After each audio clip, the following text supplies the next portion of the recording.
Muy buenos días, siendo el 11 de marzo del año 2020, damos por inicio esta maravillosa sesión del preuniversitario Media Jornada Centro de Solución Educativa CS. Bienvenidos sean todos ustedes. Vamos a proceder a realizar el solucionario rápidamente y así de manera muy letal. Vamos a entrar a resolver el solucionario S11I, el que presentaron este fin de semana. ¿Listo, chicos? Permítanme.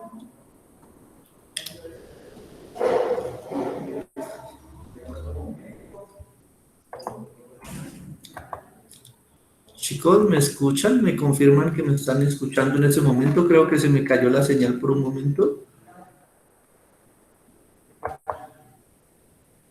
Sí, lo escuchamos, profe. Gracias, Juliana, por compartirme información. Listo, entonces, ¿están viendo mi pantalla ahorita?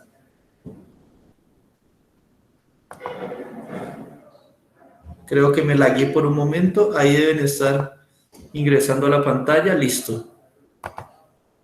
Entonces, estábamos viendo que vamos a rodear el simulacro S y 11. Entonces, arranquemos. Dice... ¿Profe va a grabar la clase? Sí, ya está siendo grabada, Juliana. Mira, ya aparece. Ya está siendo grabada. ¿Listo? Entonces, listo.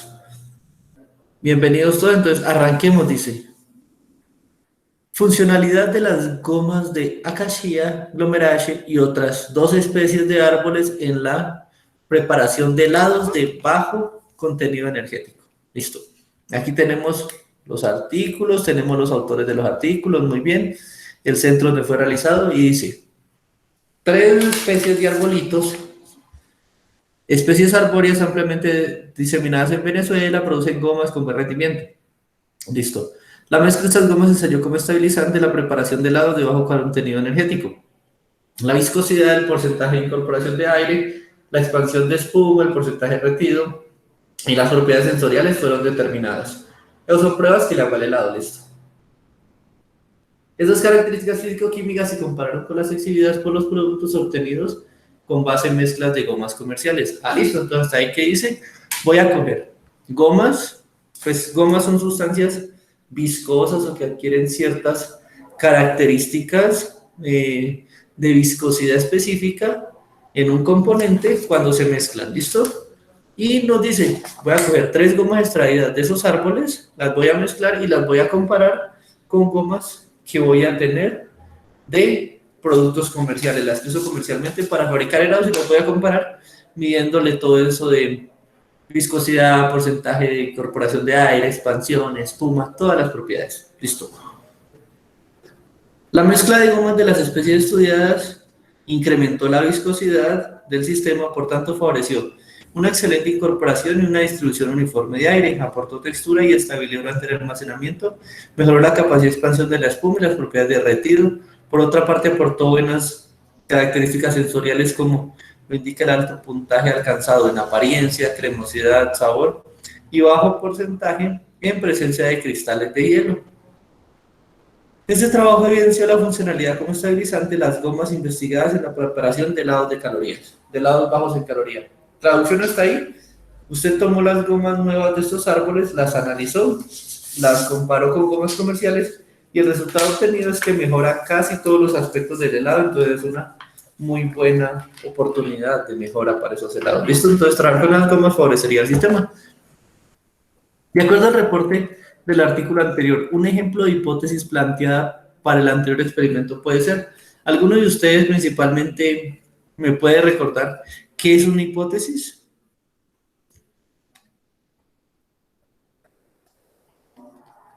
¿Como una teoría de algo?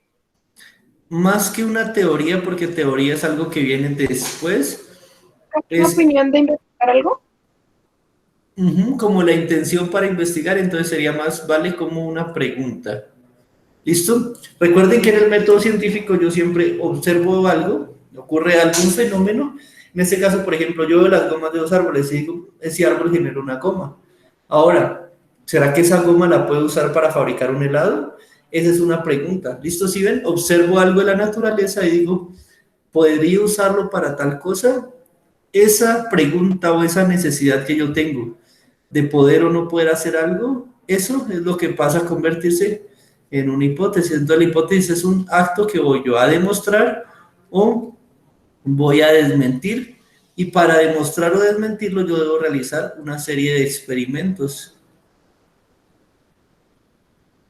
¿Listo? Esos experimentos a mí me van a llevar a obtener una serie de datos. ¿Listo? Datos o resultados. ¿Listo? Esos resultados, ¿yo qué hago? Esos resultados yo, pues, los tomo y los analizo. Me siento, los grafico, los tabulo matemáticamente y veo qué pasa con ellos. ¿Listo? Cuando ya los analizo, ahí yo puedo establecer una tendencia, y con base a esas tendencias o los comportamientos yo puedo concluir. Comúnmente, como dijo Jennifer, y aquí tiene razón, la conclusión a que me lleva a mí a una teoría o una ley. Recuerden, la ley se cumple para todos los cuerpos y todos los sistemas, y en todo el universo se cumple la ley. La teoría se cumple para cierto sector de la realidad, pero a la hora de expandirlo a todo el universo no podemos o no ha sido confirmada. ¿Listo? Ese es el dato del método científico que vemos ahí. Entonces, nos están preguntando cuál puede ser una hipótesis. La hipótesis que yo puedo plantear debe ser algo como una pregunta. Entonces, veamos. El aumento de la viscosidad limita la migración de moléculas de agua al núcleo del sistema, lo cual incide favorablemente en la textura de los helados. Yo en ningún momento estoy planteando estudiar la viscosidad para ver cómo influyen los helados. Yo estoy viendo las gomas que estoy tomando, y la viscosidad es un parámetro que estoy midiendo. Entonces esta parte no sería una hipótesis. Los resultados obtenidos, ya por el simple hecho de decir los resultados obtenidos demuestran, ya estoy planteando esta parte de acá, la parte de datos y resultados. Estoy mostrando resultados, entonces no sería una hipótesis. ¿Listo? La C, las gomas hidrocoloides pueden ser utilizadas como estabilizante en la industria de los helados dietéticos. Este puede ser, suena como que puedo o no puedo hacerlo. Entonces, ahí estaría yo planteando algo muy parecido a una hipótesis. ¿Listo? Además de eso, como dijo Jennifer, muy bien, coloquemos esto como si fuera una pregunta. Si usted mira esto como una pregunta, dice, ¿las gomas hidrocoloides pueden ser usadas como estabilizante en la industria de los helados dietéticos? Es una pregunta que debemos responderla. ¿Cómo la respondemos? Pues tomando esas gomas, fabricando los helados, midiendo las propiedades y viendo si funcionan o no. ¿Qué nos dice el artículo? Nos dice que esas gomas funcionan bien. ¿Listo? Esa es ya la conclusión. D, las mezclas de gomas ensayadas, la investigué en las comerciales, demostraron la tendencia. Ya al demostrar la tendencia, al usar esas palabras, demostraron la tendencia, es hablando en pasado. Miren, demostraron la tendencia a reducir. Pues ya estoy hablando de que algo pasó, yo ya lo analicé y estoy aquí dando una conclusión. ¿Cuál es la conclusión? Tienen la tendencia a reducir la propiedad de derretido y a mejorar todo eso. Entonces, esto de aquí ya es más una conclusión, por tanto, no sería la hipótesis que buscamos. Respuesta correcta, como plantearon la mayoría, porque algunos se equivocaron en esta pregunta, es la C. ¿Hacer una pregunta, chicos? ¿No? Bien, continuemos. Una persona llega a una estación de enfermería y la enfermera le coloca bajo la axila al paciente un termómetro de mercurio que inicialmente está a la temperatura ambiente. Como resultado de esta acción que sucede en el termómetro, aquí viene la lógica de ustedes, y yo sé que su lógica funciona relativamente bien y solo una persona respondió esta pregunta mal. A ver.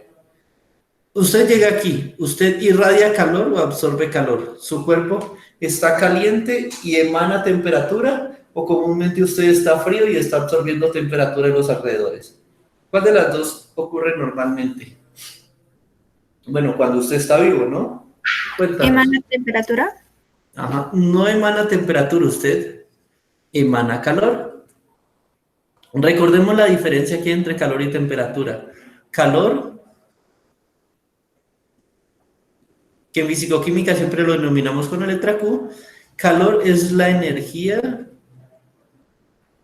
térmica contenida. contenida en un cuerpo. ¿Listo? Es la energía térmica y recordemos que el calor no es más que fricción entre las moléculas o moléculas moviéndose y haciendo roces entre ellas. Eso es liberar calor o una reacción que libera calor porque hay una liberación de energía. ¿Listo? Entonces el calor es la energía. La temperatura, por tanto, es la medida de calor, de ese calor. Yo voy a decir. Listo, es la medida de ese calor. Entonces, aquí, ¿cuál es la diferencia? Calor es algo que siempre está, ¿listo? Siempre está la energía y nos dimos la forma de cuantificar esa energía, pero sabemos que esa energía está. La temperatura es la medida que nosotros empleamos, y ahí por eso tenemos diferentes escalas, Celsius, Fahrenheit, Kelvin, diferentes tipos de formas de medirlo. Y entonces para medirlo nosotros ¿qué hicimos? Tomamos un termómetro, tomamos una varita de vidrio y dijimos, en el interior si yo pongo un metal que se expanda rápidamente, puedo decir, aquí son 0 grados y calibrar esto para que me indique la temperatura. ¿Basados en qué? En la expansión de un metal. ¿Qué metal? El único metal líquido que existe, que a pesar de que es altamente peligroso, altamente tóxico, cancerígeno y todo el cuento, es el único metal líquido que se expande rápidamente. Entonces ese será el termómetro. ¿El termómetro qué hace? Toma el calor entregado por el cuerpo, las moléculas del mercurio se alejan entre ellas, provocando un proceso de expansión térmica. Y esa expansión es la que yo mido en la escala, la que yo veo que el mercurio va subiendo y cuando se detiene digo, ¡ay, hay 36 grados! Perfecto, estás bien. Entonces, ¿quién es el que entrega calor? El que entrega calor es su cuerpo. Su cuerpo es el que cede el calor. ¿Quién lo absorbe? El termómetro. ¿Listo? Entonces vamos a buscar eso. El termómetro cede calor, falso. El termómetro no cede calor, lo está absorbiendo. B, cede calor tampoco. Nos queda la C. La C dice, el termómetro absorbe calor, muy bien. Y la D, el termómetro absorbe calor, muy bien, hasta ahí. La C dice, y aumenta su temperatura, muy bien, el termómetro. Cuando absorbe ese calor, la temperatura va subiendo. ¿Listo? Bueno, nosotros siempre tenemos que el aumentar el calor es directamente proporcional con un aumento de la temperatura. Recordemos eso siempre. ¿Listo? No indica que sean iguales, indica que son proporcionales, que si uno aumenta, el otro aumenta, pero nosotros ya, como quedamos claros, decimos calor es la cantidad de energía que tengo y temperatura es la medida que estoy dando de ese calor. Ya lo tenemos claro. Entonces, bien, aumenta la temperatura porque el paciente le cede calor, muy bien. Veamos qué dice la D. La D dice, el termómetro absorbe calor y disminuye su temperatura, falso, él aumenta su temperatura. Entonces, respuesta correcta, 92, la C. Una persona respondió regulimbis, pero de todas formas le verifico por qué. Yo sé que tal vez fue un error, pero igual, tenemos que estar concentrados en la prueba para no cometer los errores. ¿Listo, chicos? Ahora, sigamos, don Javier. Las células que hacen parte de los tejidos animales pueden ser vistas fácilmente al microscopio de luz convencional. ¿Qué es un microscopio de luz? Básicamente, lo que vamos a tener ahí es lo siguiente. Tenemos una lámpara, la cual irradia luz. Esta luz la hago incidir sobre un portaobjetos en el cual yo tengo depositadas mis células en un corte muy fino. Ellas absorben la luz y al pasar la luz a través de ellas, pues me permiten ver una imagen. ¿Esa imagen qué hago? Utilizo unos lentes que funcionan como lupas, es decir, me agrandan la imagen y me permiten a mí verla. ¿Listo? Es como una pantalla de cine de las antiguas. Usted cogía el proyector de cine, que es luz, lo mandaba contra un telón y del otro lado las personas podían ver sobre ese telón la imagen proyectada. Eso hace el microscopio, sino que en lugar de proyectar como la imagen está pequeñita, ahí es donde necesito un juego de lupas que me permite enfocar bien y agrandar la imagen. Eso es un microscopio de luz. ¿Listo? Para observarlas, estas tienen que pasar por un proceso complejo de fijación que evita la degradación de las células, deshidratación que remueve el agua Impregnación con resinas o parafinas que permite que las células adquieran resistencia y no se dañen. ¿Listo? Corte, coloración y montaje. Entonces, usted tiene en este caso el estudiante realizó un montaje de las células del cerebro del ratón. Usted tiene su cerebrito y de ahí tiene que sacar las células hasta llevarlas a la plaquita. Eso lleva unos procesos. Entonces, ¿qué dice que se debe hacer? Lo primero es hacer un corte sobre el tejido. Y ese corte literalmente es una acción mecánica donde usted con una cuchilla saca una porción muy delgada, un filetico, un trocito muy delgado que sea casi translúcido. Ese corte, digamos así, supongan que aquí corté y este pedacito de aquí es como una tirilla que estoy sacando ahí. Esa tirilla que están sacando ahí es la muestra, ¿listo? Esa muestra usted la fija, ¿listo? La tiene que fijar al portaobjetos, le hace un proceso de deshidratación para que la celulita retire agua, usted le retira agüita. ¿Para qué le retira agua si usted la quiere ver tal cual como ya es? Usted la deshidrata para después proceder a hacer un proceso muy importante que es este que se llama coloración. Usted ahora la deshidrata, ya queda con sed y usted le ofrece a ella agua más un colorante. ¿Listo?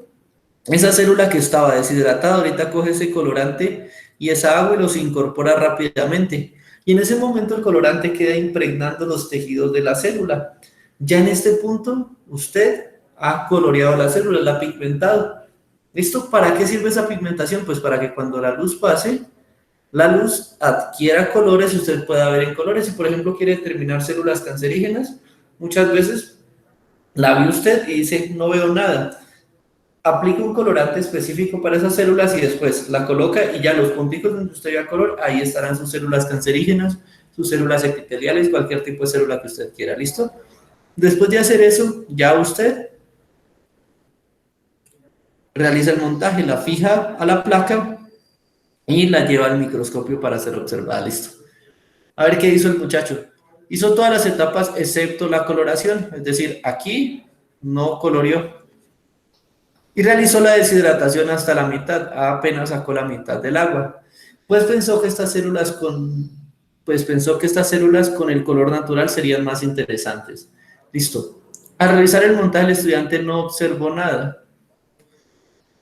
Es decir, cuando la luz pasó a través de la célula, como no había color, él no vio nada. La luz que entró a la célula fue casi la misma luz que salió, entonces no hubo contraste, no hubo ningún tipo de coloración observada, entonces no observó nada. Al colorear la célula, al no colorear, las células pueden haber quedado mal fijadas. Falso. La fijación es un proceso mecánico donde usted toma el tejido y lo coloca sobre la placa, ¿listo? Lo coloca y le aplica unas resinas para que se mantenga quieta sobre la placa y después ustedes ven que uno hace todo el proceso y al final coloca un cubreobjetos sobre la placa. Ese es un proceso de fijación para mantener las células ahí quieticas y que no se muevan durante el proceso de división. Eso no tiene nada que ver con colorear o no, tiene que ver con la habilidad de quien prepara la placa. Al no hidratar, las células pueden haberse reventado por un mal procedimiento. Las células, comúnmente al usted deshidratar, saca agua, ellas van a tender a perder volumen. No a reventarse, no a aumentar su volumen hasta que se revientan. Ese proceso solo ocurre cuando usted aplica agua en exceso, en unas condiciones de osmosis especiales, y eso causa ruptura de la membrana celular y el hinchamiento de la célula. Entonces, no se reventaron las células. Al no colorear, las células pueden parecer translúcidas muy bien y no observar ningún contraste, porque al no tener color, esos pigmentos, simplemente la luz va a entrar y va a salir tal cual. Y más al ser un corte muy fino. Si usted tiene un corte muy grueso, ¿qué va a pasar? Pues que le tapa la luz, absorbe toda la luz y usted no va a ver nada, va a ver totalmente oscuro. Entonces, por eso es que en microscopio ustedes tienen que hacer unos cortes muy, muy, muy delgaditos para que sean translúcidos y pueda pasar la luz a través de ellos. Si la luz no pasa, pues el microscopio tampoco funciona. Entonces, C sería la respuesta correcta hasta ahí. La D dice, al no deshidratar, el corte de la célula será imposible de realizar. El corte es la acción mecánica sobre el órgano. sobre la parte que usted quiere ver. Eso no tiene nada que ver con deshidratar y no tiene por qué afectarles como tal el proceso. ¿Listo? Hasta ahí no hay problema. 93, respuesta correcta la C. Hasta ahí van bien. ¿Cómo van, chicos? Listo. Hasta ahí vamos bien. Sofía, María Ángel, Isés, Laura, Juliana, Jennifer, Bien, profe, Javier, bien. Dani, Brian, Angie. Listo, gracias, Jennifer. Ahí. Listo. Vamos a ver. Esta es una de las complicaditas. Una de las formas más comunes de aplicar eutanasia en animales con patologías incurables, como el cáncer de mama, es mediante la administración de una gran cantidad de cloruro de sodio. ¿Listo? Estoy aplicando cloruro de sodio. Todos sabemos la fórmula del cloruro de sodio, pero solo por si las dudas, Na+, sodio positivo, se le mete una gran cantidad de cloruro de sodio, aplico Na+, o sea, por todo lado. ¿Listo? Pregunta, cuando yo inyecto esto, voy a inyectar ese veneno al torrente sanguíneo, listo, entonces él se va a esparcir por todo el cuerpo. ¿Estoy inyectando el torrente sanguíneo al interior de la célula? No, por esa razón es que coloco ese Na+, siempre lo voy a colocar afuera, listo, miren, en el exterior de la célula hay una gran cantidad de Na+. El ion cloruro no me interesa en este caso porque miren qué es lo que estamos viendo aquí. Este dibujito que tenemos aquí es la pared celular, ¿listo? A mitad de la pared celular tengo una proteína, esa cosita verde es la proteína. Esa proteína es una proteína de intercambio iónico, entonces, ¿qué indica? Saca sodio, introduce potasio, saca potasio, introduce sodio. Y en ese proceso ella gasta cierta cantidad de energía. Miren, ATP lo convierte a ADP, gasta energía, entonces llega la molécula de ATP, dice necesito sacar sodio, la bomba se abre, pasa el sodio y el potasio que está por fuera ingresa para equilibrar ese sistema, ¿listo? Para que el contenido osmótico, es decir, la concentración de adentro y la concentración de afuera de iones, se mantenga constante y no haya una deshidratación ni problema en la célula. Listo. El cloruro de sodio diluido que actúa como analgésico y que provoca un paro del sistema respiratorio, ya que este compromete el equilibrio de sodio y potasio en las células. Las elevadas cantidades de potasio en el exterior de la célula comprometen las pulsaciones cardíacas y reduce la sensibilidad del sistema nervioso. La figura muestra cómo es el control de absorción de potasio y sodio en la célula. Entonces, hay una gran cantidad de sodio exterior. ¿Eso qué va a hacer? Que al haber tanto sodio, el sodio que está dentro de la célula va a decir, no, afuera hay mucho sodio, entonces no veo la necesidad de salir.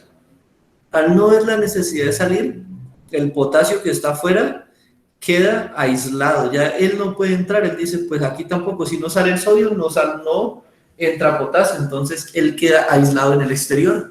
Y si eso pasa, esta energía que usted va a gastar aquí, ya la célula no la entrega, esa cantidad energética ya no está disponible y se quedará dentro. Entonces, si hay mucho sodio en el exterior, se detiene este bombeo iónico, y al detenerse ese bombeo iónico, se detienen procesos. Aquí nos dice que se detienen principalmente, baja las pulsaciones cardíacas, reduce la sensibilidad del sistema nervioso y finalmente hay un paro respiratorio porque las células empiezan como a quedar quieta y se muere, ¿listo?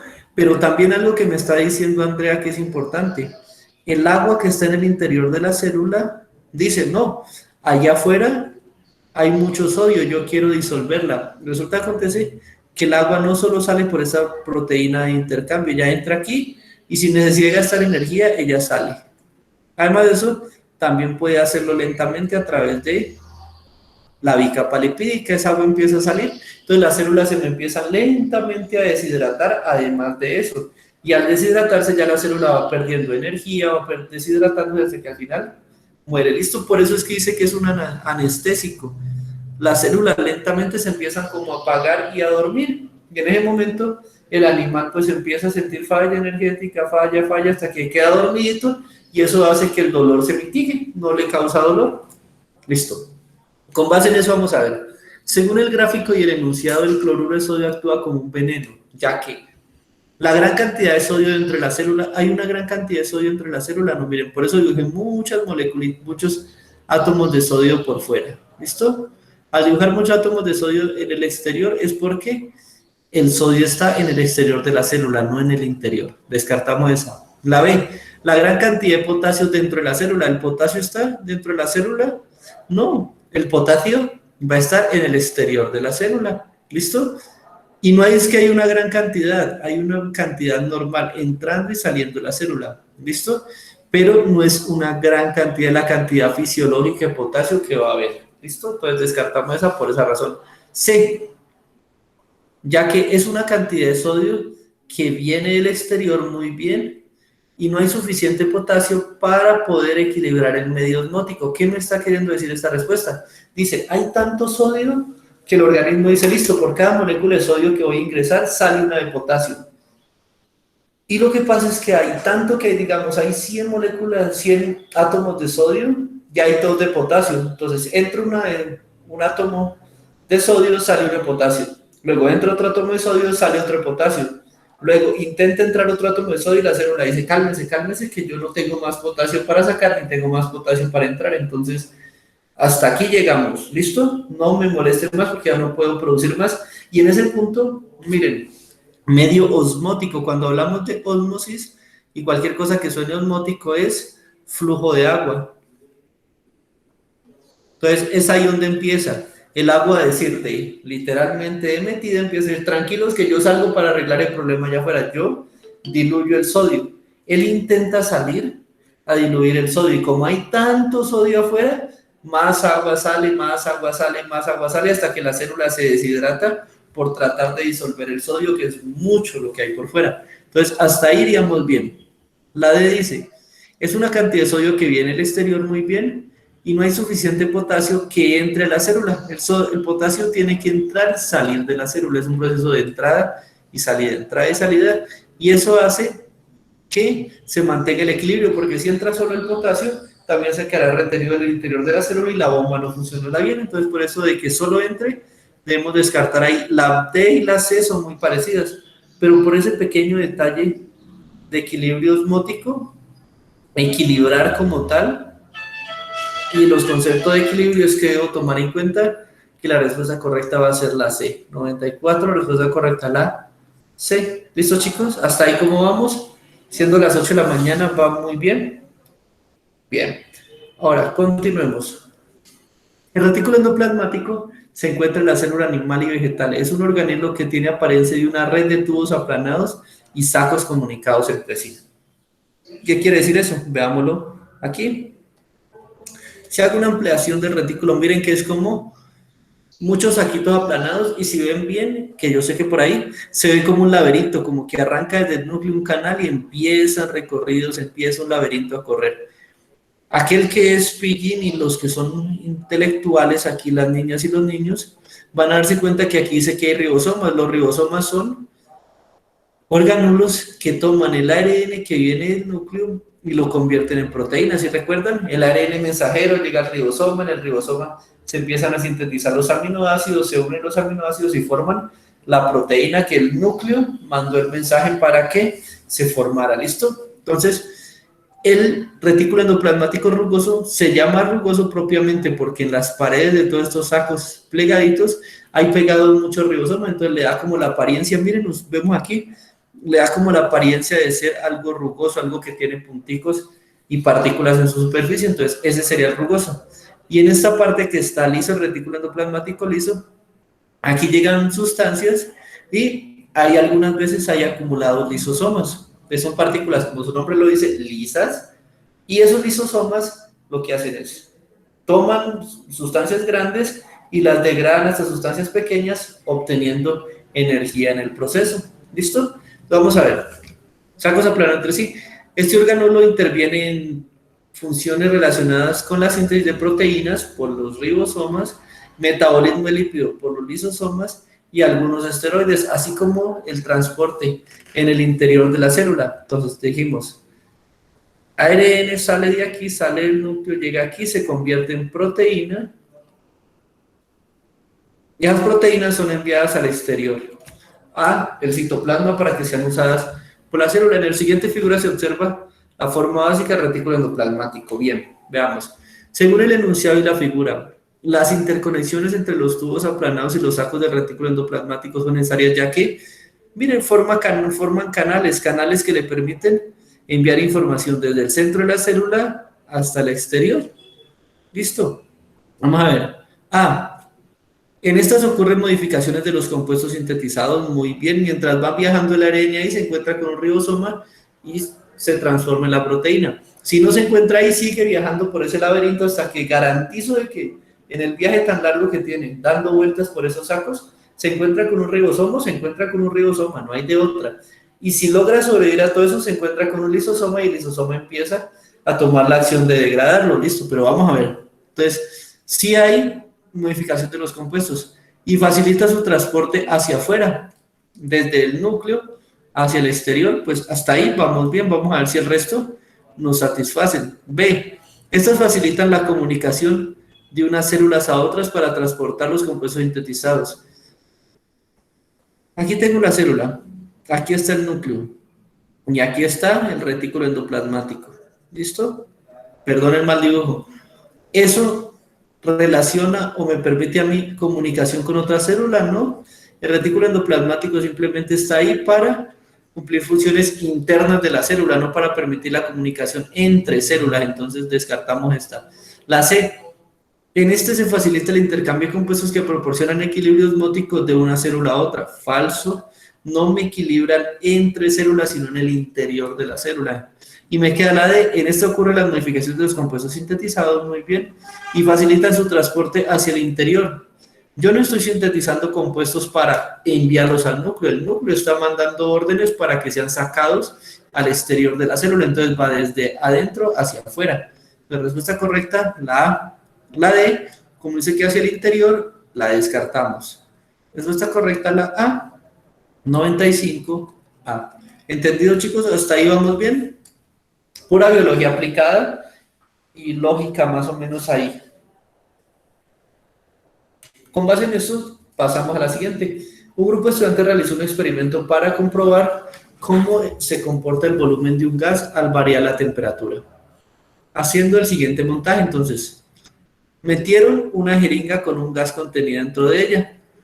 La colocaron en agua y empezaron a calentar el agua. ¿Listo? ¿Qué probablemente va a pasar aquí?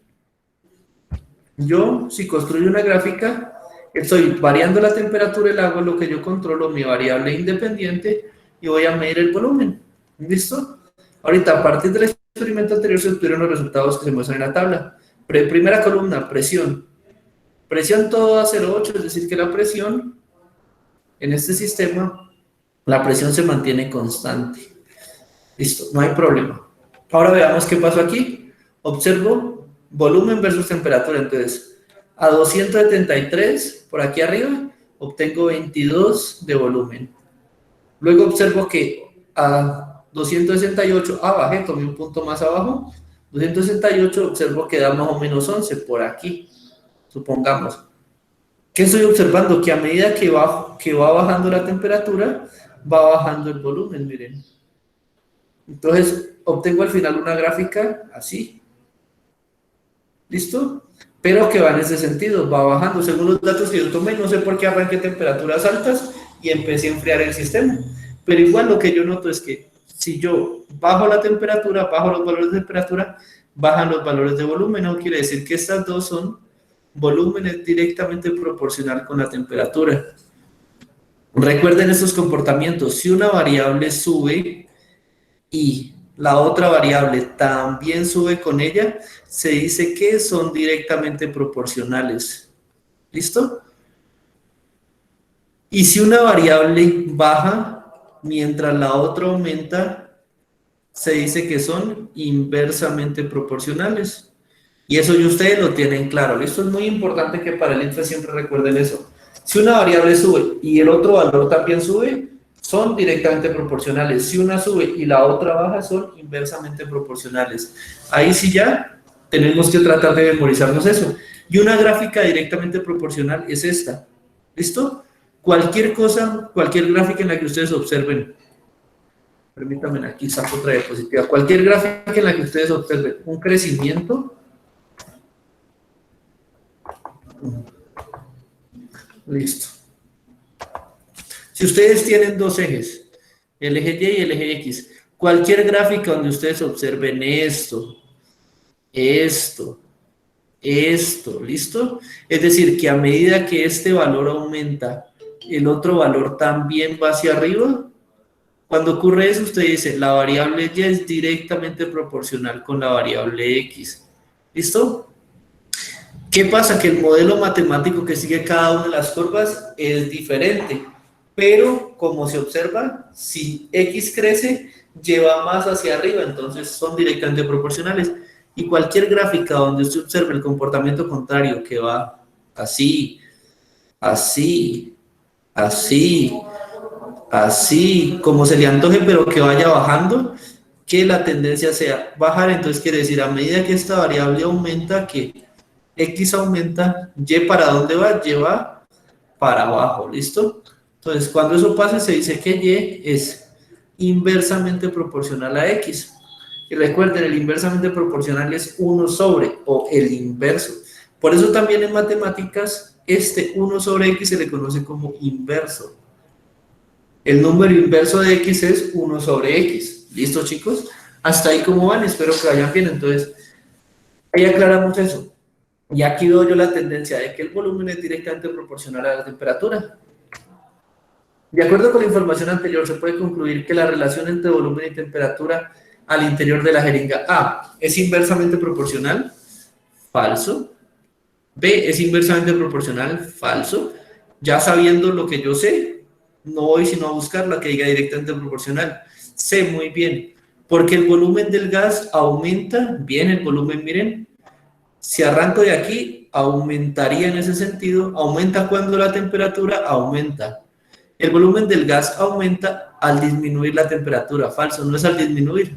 O ambas aumentan o ambas disminuyen. ¿Listo? Entonces, D, directamente proporcional, muy bien, porque el volumen del gas aumenta al aumentar la temperatura. Muy bien, respuesta correcta la D.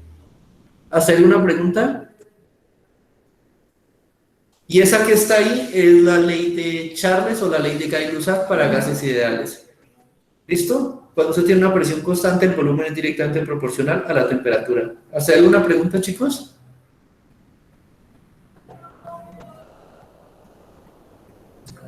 No, profe. Bueno, me alegra. Entonces, continuemos. Espero les haya quedado muy claro esto. Eso de los directamente proporcionales siempre es importante. ¿Listo? Y si usted tiene digamos, usted no le dan la gráfica, usted ni la tiene, pero le dan una fórmula, le dicen F igual a X sobre Y. ¿Listo? ¿Cómo saca usted ahí proporcionalidades? El truco que yo les doy. Coja el igual, siempre coja el igual y colóquelo justo ahí a mitad de esta línea que indica la división, colóquelo ahí. Listo, igual. Ahora sí, trace una línea. Cualquier cosa que esté del igual hacia arriba y esté en el, miren, la F nos quedó arriba, entonces está arriba, la X está arriba, entonces F es directamente proporcional con X. Ah, que X multiplicado por R. F es directamente proporcional a X y F también es directamente proporcional a la variable R. ¿Listo? Y cualquier cosa que le quede por debajo va a ser, miren, F está arriba, Y está abajo, entonces F es inversamente proporcional a Y. De ahí ustedes ya sacan también las proporcionalidades, cualquiera que le pongan, ya lo puede usted hallar fácilmente en el sistema a partir de una ecuación o a partir de una gráfica. Y eso nos sirve para mentalmente hacernos la idea. Ah, F crece si X crece, F crece si R crece, F cae si X cae, F cae si R cae, o F crece si Y disminuye, o si Y aumenta, F se hace más pequeño. Es decir, ahí tengo yo las relaciones y me permite ver cómo evolucionan la una con la otra. Pasando a la 97. La solubilidad es la capacidad que tiene un compuesto para disolverse en otro. Se expresa mediante porcentajes como el porcentaje peso a volumen, es decir, cuántos gramos de soluto hay en una cantidad definida en mililitros de solución. ¿Listo? Un laboratorio cuenta con estos materiales, un vaso de precipitados, que es un balón, un sistema graduado. Miren, no sé si alcanzan a ver aquí, vamos a agrandarlo. Miremos. Si ven que el vaso, aquí justo donde tengo la manito y le estoy señalando, tiene una escalita, aquí serían 0, aquí 10, aquí 50, aquí 100, 200. Tiene escalas donde usted quiere 100 mililitros, lo lleva hasta el punto y para ahí donde sean 100. ¿Listo? El balón no se alcanza a ver, pero miren, aquí donde tengo la manito, al ladito, ubican como una lineecita aquí a mitad del tubo. Esa lineecita, hasta ahí hay un volumen fijo y un volumen exacto. Usted tiene aquí, en el vaso, tiene un espacio grande. Si usted sube una lineecita o baja una lineecita, con simplemente equivocarse en adicionar un poquito más de sustancia, ya se le sube una línea, ¿listo? En este tubito que está acá, como es estrecho, se vuelve más preciso a la hora de variar el volumen. Si usted dice una gota, le sube desde aquí hasta aquí, por ejemplo. Desde aquí donde está la manito hasta acá. Luego adiciona otra gota, le llega aquí. Entonces apenas usted ve que llega aquí esta linecita, ahí para y ahí tiene el volumen exacto que diga el balón. Si el balón dice 50 mililitros, hasta esa línea hay 50 exactos. Si el balón le dice 100, hasta esa linecita hay 100. Esa línea se llama aforo o el tope, pero se llama balón aforado. Pipeta. La pipeta, miren, también tiene graduación, pero sirve principalmente para succionar líquido, una cantidad de líquido de un lugar y pasarla a otro. Esto que dice aquí que se llama beaker, que realmente no es un beaker, se llama un Erlenmeyer. Este Erlenmeyer también, miren, está graduado.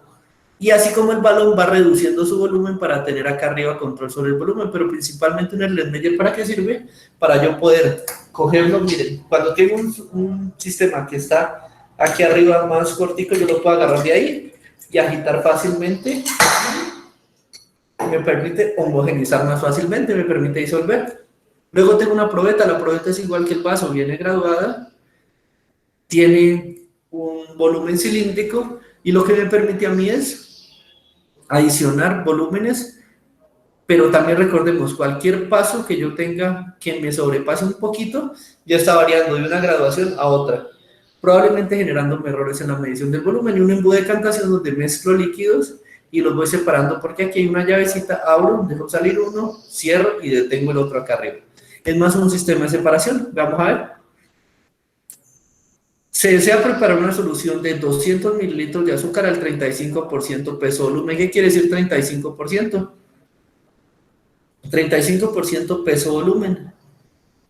Entonces, tendré 35 gramos de soluto en un volumen de solución. Entonces, como un porcentaje siempre es 35%, 35 por 100. Entonces, 35 gramos por 100 mililitros. Si lo multiplico por 100, 100 se cancela con 100 y me da perfectamente 35 gramos. 35%, ¿listo? Ahora, me dice que yo necesito una solución al 35%, pero tiene que ser de 200 mililitros. Ahora, ¿qué cantidad de soluto debo yo disolver para que me dé 35? Miren, multipliqué 100 por 2. 100 por 2 me da 200, ¿cierto? Arriba, ¿yo qué debo hacer? Debo 35 gramos también por 2. 35 por 2, ¿cuánto da? 70 gramos. Si yo disuelvo 70 gramos en 200 mililitros, voy a tener una solución al 35%. Bien. Ya sabiendo eso, vamos a ver qué dice acá. En un embudo de decantación, primero que todo, el embudo no me sirve para preparar soluciones porque es más para separarlas. Agregar 100 mililitros de agua, bien, y disolver 35 gramos, bien, hasta ahí he preparado una solución. Hasta aquí es el 35%, bien. Y luego completar con volumen de agua hasta 200. 35 gramos disuelto, el volumen final fueron 200. 35 dividido 200 por 100, esto me da 17.5%. Esta no es la solución que yo quiero. La solución que yo quiero es al 35%. Esta forma de preparación no me sirve. Ve, en un vaso de precipitados, bien, podría ser, mide volumen, muy bien. Disolver 35 gramos en un poco de agua y completar el volumen. Falso, 35, ya vimos que 35 gramos en 200 me da una solución del 17.5%, no. C, en un balón aforado de 200 mililitros, bien, tiene el volumen exacto que yo voy a pedir, o sea que hasta esa línea habrán 200. Tengo control total sobre el sistema, bien. Disolver 70 gramos de agua, lo que me dijeron, en 100 mililitros, o sea, estoy disolviendo Adiciono aquí mi 70 gramos, adiciono 100, cojo eso, lo cierro, lo agito bien hasta que se me disuelva el azúcar y luego completar con agua hasta el volumen del balón. Muy bien, luego lo llevo hasta acá. Es un procedimiento correcto para preparar una solución. Veamos la D que dice. En una probeta de 200 mililitros, bien. Disolver 70, bien. En 100, muy bien. Y luego completar con agua hasta un volumen de la probeta, estaría bien. Aquí es donde ya viene la trampita. La trampita usted se pregunta, ¿qué será mejor, una probeta o un balón?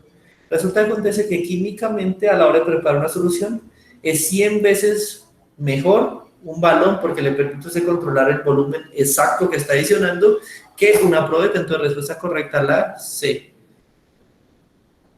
De la 97, respuesta correcta la C. ¿Alguna pregunta hasta ahí, chicos? Isabela, Dana.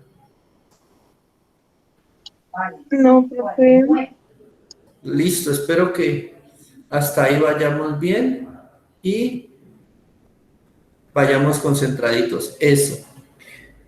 Si ven que ya vamos tratando con preguntas más difíciles que tienen trampitas, aquí sí usted tiene que saber que todo material aforado es más preciso a la hora de medir volúmenes que un material graduado.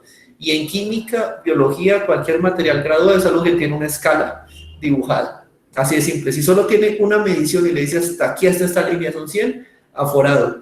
Pero si tiene 5, 10, 20, 30, 40, 50, eso es graduado. Entonces cualquier cosa aforada es más precisa que uno graduado. Listo, ahí les dejo ese dato para el resto de la vida. Profe, El torque. Sí, compañerita. en el simulacro marcaba que era la D. Exactamente, pero ya mandé a corregir eso. En el simulacro es una bestialidad preparar una solución en una probeta. Ya pedí muy amablemente, abro comillas, que por favor lo cambiara. La respuesta correcta es la C. Gracias, María Ángel, por estar pendiente de eso, pero sí, la respuesta correcta es la C.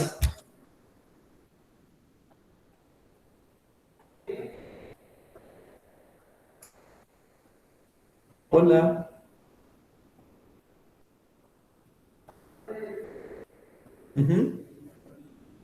Sí, entonces sí, básicamente les comento eso. Y pregúntele a cualquier químico o a cualquier científico y les va a decir que es preferible hacerlo en un balón aforado que en una probeta. ¿Listo? Con base en eso, pues vamos a continuar. ¿Listo, María Ángel? Entonces, sí, dime. No, solo le digo que siga. Ay, gracias, María Ángel.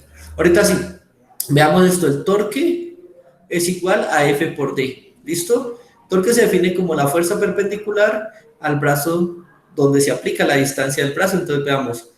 Torque directamente proporcional a la fuerza, cierto que lo sacamos de ahí, y torque directamente proporcional a la distancia. Listo. Mayor fuerza, mayor torque, mayor distancia, mayor fuerza. Si una persona aplica una fuerza igual, listo. Ya cancelo la relación que tengo con la fuerza porque la voy a mantener constante.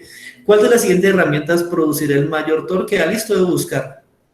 La de mayor distancia. La de mayor distancia entre el punto donde usted va a aplicar el giro y el punto donde aplica la fuerza, ¿cuál es? La más larga que yo veo ahí es esta, el famoso pico del oro. Si usted aplica mucha fuerza aquí, va a aplicar mucho torque en este punto, o sea que va a girar más fácilmente lo que usted tenga ahí, la tuerquita, cualquier cosa. Respuesta correcta sin mediar palabra va a ser la B. ¿Hasta ahí alguna pregunta?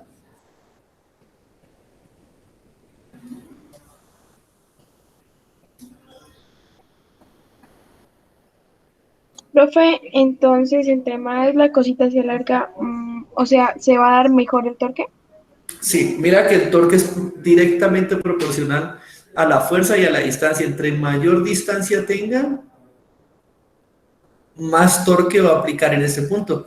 Y recuerda que torque es una fuerza, pero rotacional. Entonces, yo aplico mucha fuerza acá en el brazo para bajar la herramienta y ella lo convierte aquí en una fuerza rotacional que me gira la tuerca o el engranaje que yo tenga ahí. Entonces, torque es igual a fuerza por distancia. Si la fuerza es constante, lo único que me ayuda a mí es a aumentar ese torque, va a ser la distancia. Entonces, entre mayor distancia, mayor torque. Obviamente, mira, tú tendrías que aplicar la fuerza aquí. en el punto más largo. De nada sirve que, pues, por ejemplo, aquí tienes la fuerza, la aplicas en C, la aplicas a esta distancia y vienes a aplicar en el objeto D, la aplicas aquí, a la misma distancia, no tiene sentido. Tienes que aplicar la fuerza lo más lejos posible del punto para que te ayude a girar más fácilmente. ¿Listo?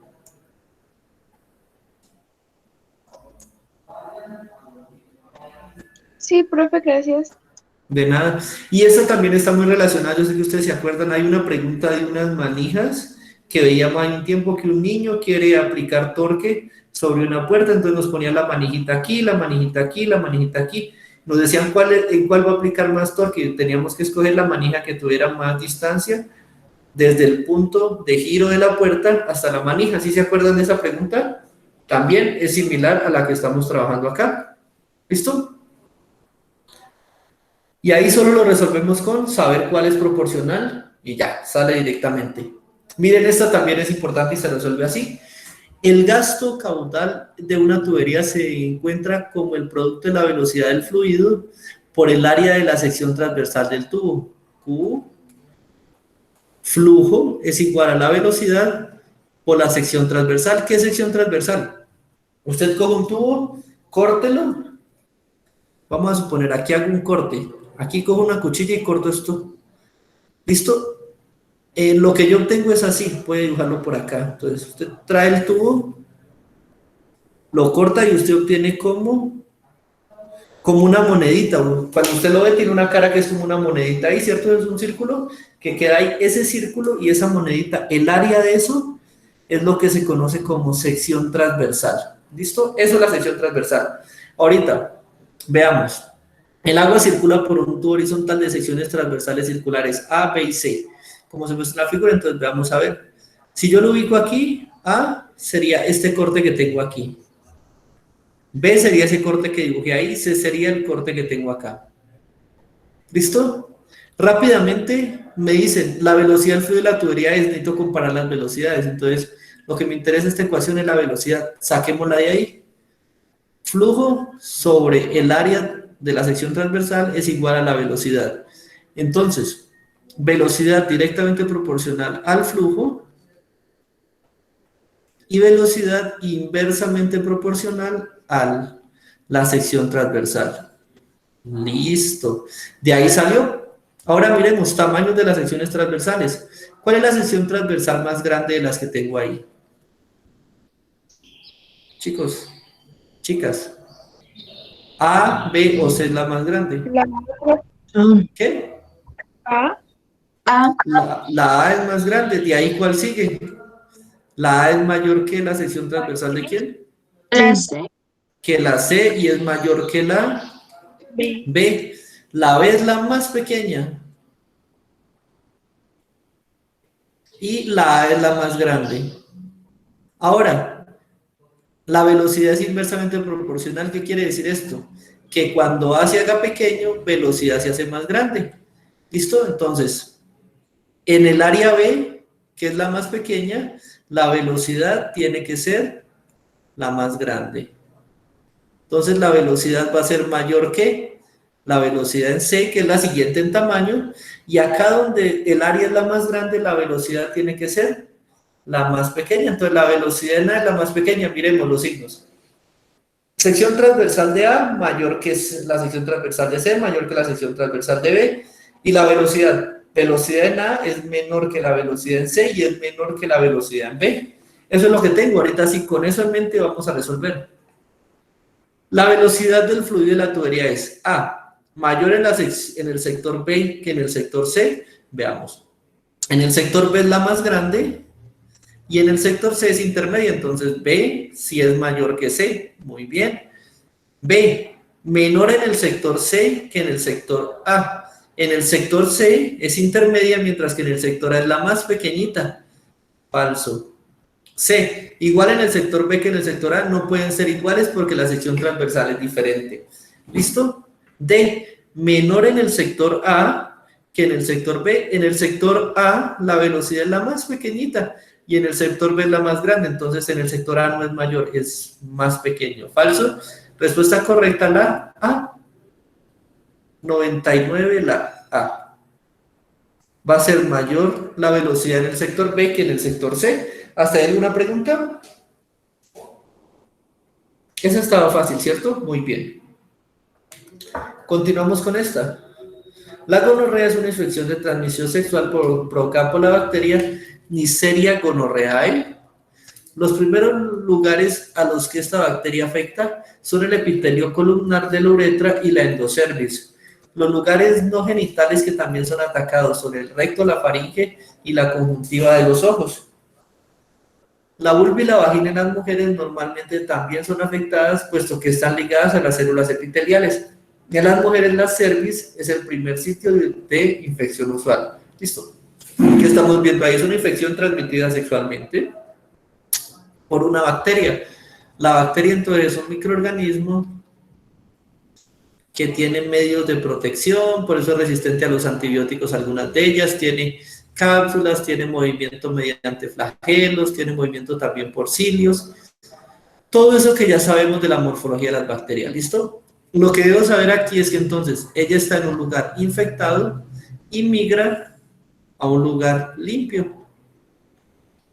¿Por qué migra? Porque la bacteria necesita aumentar su espacio para poder disponer de más recursos. Es un organismo vivo, entonces ella busca alimentarse para poder reproducirse y poder esparcirse más. Entonces busca lugares limpios donde haya recursos alimenticios de los cuales disponer.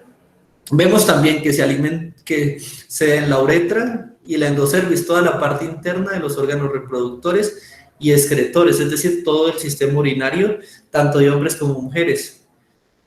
También afecta el recto, la faringe y la conjuntiva de los ojos. Ahí estamos viendo que afecta a tejidos blandos de todo el organismo. Ataca piel blanda y piel sensible, podemos decirlo así.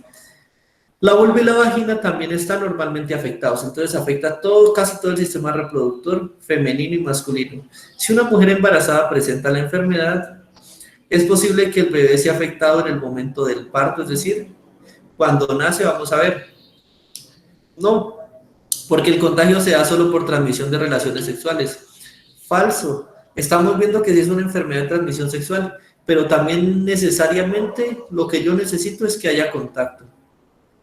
¿Contacto entre quién? Entre una superficie infectada y una superficie limpia para que se le dé la oportunidad a la bacteria de migrar. ¿Listo? Entonces, si hay contacto entre las dos superficies, posiblemente hay contagio.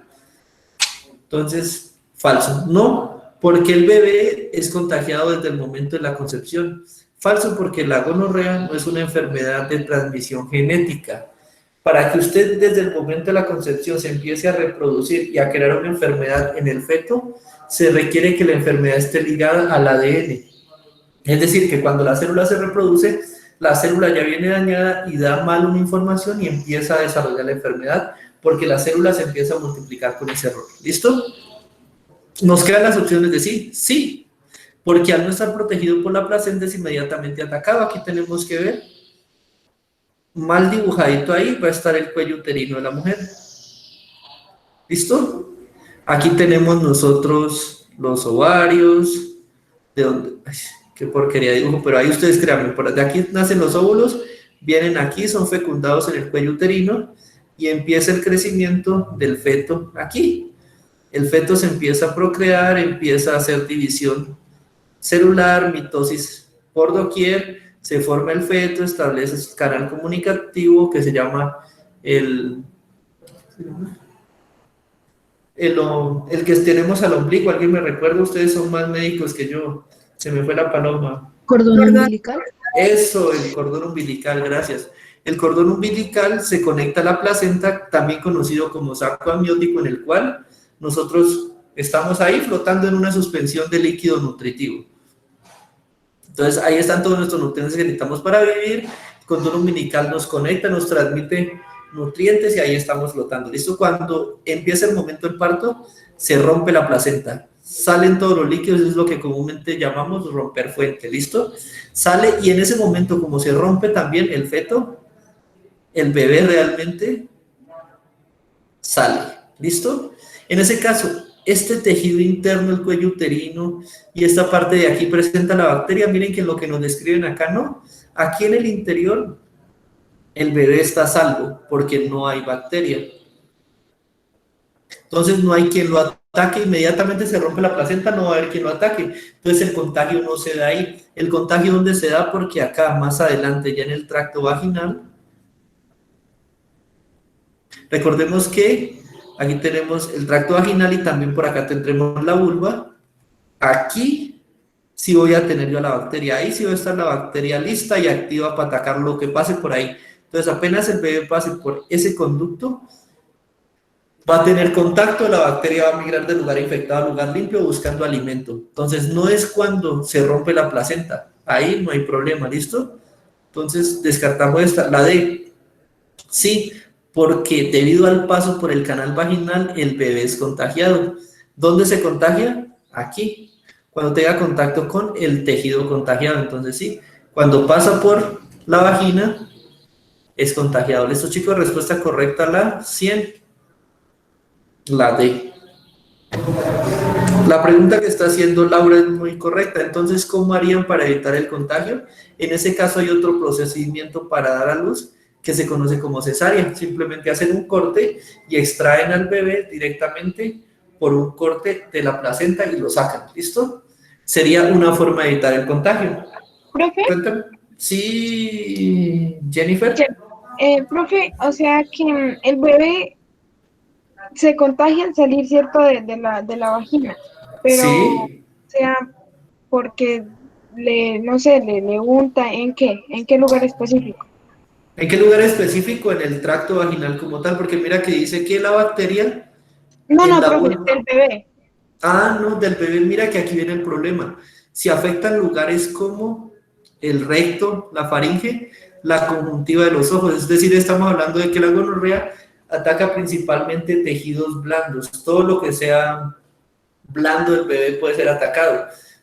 Se le puede pegar en los ojitos, porque recuerden que nosotros venimos de cabeza, principalmente, entonces le afectará todo lo que sea tejido blando de los ojos. Al entrar en contacto con la boca, mira que también podría pasar al tracto digestivo, es decir, a lo que es faringe, laringe, también podría verse afectado por las mucosas blandas, o sea, probablemente por los ojos, por la boca y cualquier tejido blando que tengamos. Y recordemos que cuando nosotros nacemos, somos principalmente delicaditos, tejido blando, entonces muy posiblemente a toda esa piel se nos pegue. Si el bebé viene con algún corte, también ese corte se infecta.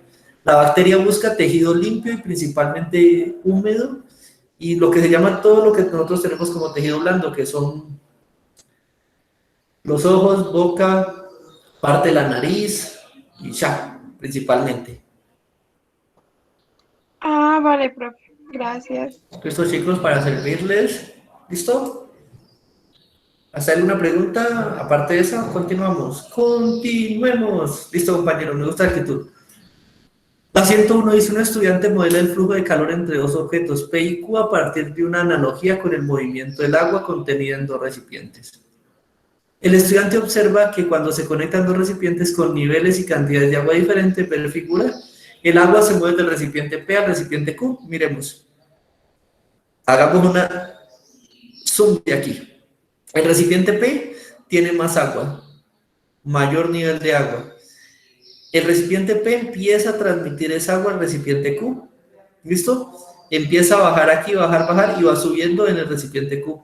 Llega un punto en el cual ambos se nivelan. Cuando se nivelan ya no hay flujo de agua ninguno de los dos. Eso lo vamos a homologar al movimiento de calor. Entonces el agua pasa por aquí y llega hasta acá. Ese sería el flujo. Y la temperatura que es, miren, hasta que los dos recipientes llegan al mismo nivel. Aquí está el nivel. ¿Listo?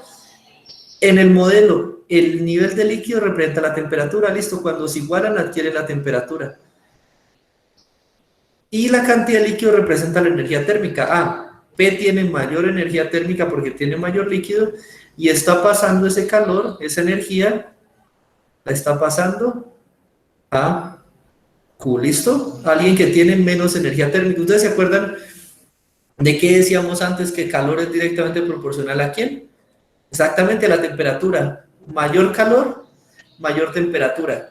Si la energía contenida en el recipiente P es mayor porque el nivel es mayor, ahí va a tener más o menos temperatura. Efectivamente, mayor temperatura. Y si tengo menos energía térmica, menos calor, voy a tener menor temperatura. Entonces, siempre en termodinámica tenemos que el flujo de calor va de el de mayor temperatura, transmite calor, al de menor temperatura, hasta que se da un equilibrio térmico y ambas temperaturas se igualan. ¿Listo, chicos? Eso ya lo hemos visto, eso es lo que quiere decir ahí. Vamos a ver.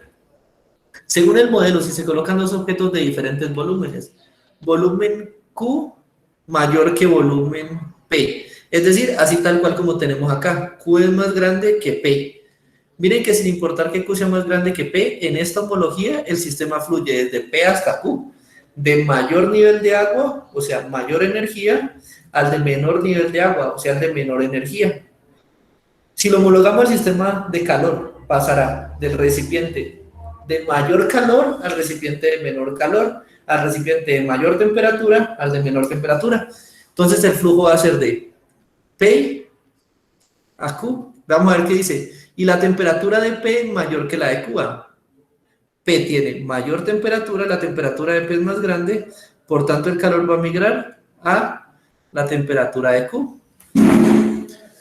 Entonces nos preguntan, ¿cómo será el flujo de calor? Ya sabemos nosotros que es de P a Q, entonces de Q a P, falso. De P a Q, muy bien. De P a Q la C también, y de Q a P la D, falso. Ya descartamos la A y la D. La B dice, de P a Q, porque fluirá del cuerpo con mayor temperatura al cuerpo con menor temperatura, es lo que estamos diciendo acá. Muy bien, respuesta correcta la C. Veamos la D, ¿por qué no? La C dice, C de P a Q porque fluirá del cuerpo con menor temperatura al cuerpo con mayor. Recuerden, nunca fluye de menor a mayor, fluye de mayor a menor. Falso, respuesta correcta de la 101, la B. ¿Listo, chicos? ¿Hasta ahí alguna pregunta? Profe, esa yo la marqué la B y me decía que era la A. No, esa también es otra con la que estoy alegando para que la cambien. Nunca, en termodinámica, nunca te va a fluir del cuerpo con menor energía al cuerpo con mayor energía. Nunca Listo, va a fluir ni por el gracias. chango. De nada, Angie. Listo, entonces esa también la voy a solicitar la revisión porque nunca, nunca, nunca fluye. Imagínate, si tú no tienes calor, Q es el de menor temperatura, por tanto el más frío. Si tú eres el más frío, tú me vas a transmitir calor a mí que soy más calientico, o va a ser al contrario. Cuando tú coges un hielo y le pones la mano, ¿el hielo te está transmitiendo calor o eres tú el que le transmite calor al hielo? Yo le transmito calor al hielo. Exactamente, entonces es imposible que Q, que tiene la temperatura más pequeña, sea quien le transmite calor a P. Entonces eso sí es imposible en termodinámica. ¿Listo? Entonces por eso la A y la D se van de plano y nos queda únicamente la B y la C. Entonces ahí sí, del de mayor temperatura al de menor temperatura siempre. Gracias, Angie. También está siendo solicitada la corrección de la 101. 101. Listo. Continuemos. Aquí dice lo siguiente. Partiendo de la reacción, J reacciona con R para producir O. Se realizaron varios experimentos en los cuales se hicieron reaccionar 10 mililitros de J con diferentes cantidades de R. Listo. Y se registraron los tiempos de reacción. Los resultados presentan aquí. Cantidad de J, constante, lo que llevo. 10, 10, 10, 10, constante, listo. Cantidad de R, la vamos a dibujar. Aquí sí es cantidad de R lo que yo coloco. 1, 4 y lo que mido es el tiempo de reacción. Este es de los pocos ejemplos donde el tiempo va a estar en el eje Y. Miremos. Cuando tengo 1 de R, me da 30 minutos. Cuando tengo 2 de R, me da 22. Cuando tengo 4, me da 15. Es decir, son inversamente proporcionales. El tiempo es inversamente proporcional a la cantidad de R. A mayor cantidad de reactivo R, menor tiempo de reacción. Listo. Sabiendo que las reacciones con mayor velocidad son aquellas que efectúan en el menor tiempo, entonces, mayor velocidad son aquellas que están en el menor tiempo. ¿Listo? Si yo quiero el menor tiempo del sistema, ¿qué debo usar? Para tener el menor tiempo más pequeño, debo tener la concentración de R más grande. Entonces, las que estén por acá, con R más grande, van a ser las más rápidas. ¿Listo? A mayor R, menor tiempo, por tanto, mayor velocidad. ¿Sí vieron la lógica que sigo en ese sistema? Sí. El objetivo es ver cuál tiene menor tiempo. Entonces, para menor tiempo, tiempos más pequeños, necesito concentraciones de R más altas. Y cuando tenga ese menor tiempo, voy a tener mayor velocidad. ¿Listo, chicos? Sí, sí, señor. Listo, entonces vamos a ver. Es posible concluir que los experimentos anteriores, la velocidad de reacción se mantiene constante si la cantidad de J no cambia, la cantidad de J es constante y no puedo decir esto porque no estoy moviendo la velocidad, entonces no puedo concluir sobre esa velocidad en ese sistema. ¿Listo? Entonces, falso. B. Disminuye si se incrementa la cantidad de reactivos. Si se incrementa la cantidad de reactivos, disminuye el tiempo, por tanto aumento la velocidad. Falso. D. Disminuye cuando aumenta la cantidad de J. La cantidad de J no la estoy tocando, entonces no puedo concluir sobre ella. Y nos queda la D únicamente. D. Aumenta la velocidad. Aumenta. La velocidad es más grande cuando se incrementa la cantidad de R. Si aumento R, aumento la velocidad. Muy bien, respuesta correcta. Efectivamente la D. ¿Listo, chicos? ¿Hasta ahí alguna pregunta? No, profe, por mi parte no. Eso, chicos, vamos bien, vamos bien. Continuemos. La 103 dice, en un experimento donde se toman 3 bombas de caucho, las cuales tienen en su interior diferentes cantidades de agua destilada. ¿Cómo se muestra aquí entonces? Tenemos diferentes cantidades de agua, en las 3. Se ve que todas son de diferente tamaño. Las 3 bombas son colocadas en una cubeta llena de agua destilada. Listo, están llenas en el interior de agua destilada. Tanto en el interior como en el exterior hay agua destilada. Y dentro de las bombas hay H2O. Listo. Aquí viene la pregunta, ¿qué pasará con ellas cuando las suelto?